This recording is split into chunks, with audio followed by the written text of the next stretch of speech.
Welcome to the video presentation on the cars that carried BART's first paying passengers on Day 1, 1972. This is ATP Transit, and I hope you all enjoyed the first narrated informational video of the channel.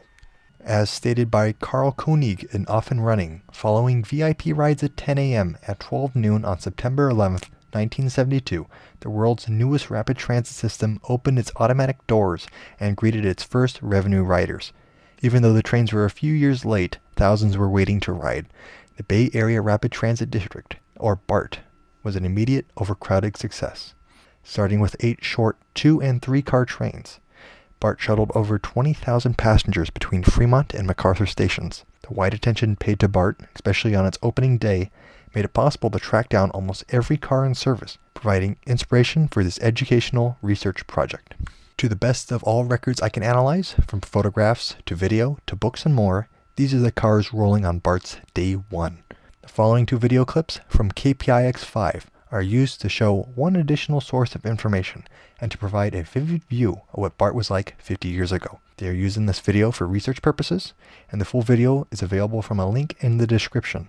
I invite everyone to view that video. It certainly was worth every second, in my humble opinion.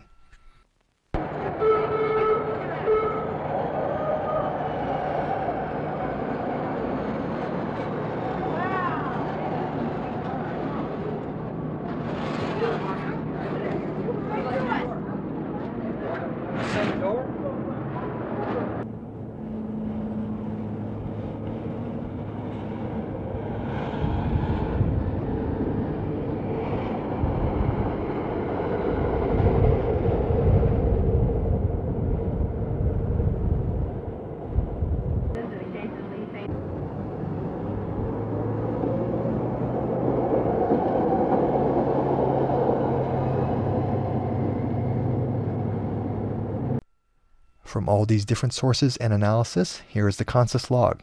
It most likely has some errors, but it is as close as I can get with the materials available. Of course, the cars of Day 1 did not just retire on Day 2.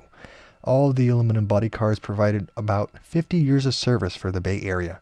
The A cars eventually lost their cabs and now roll as B2 cars in the 1801 to 1913 numbered series.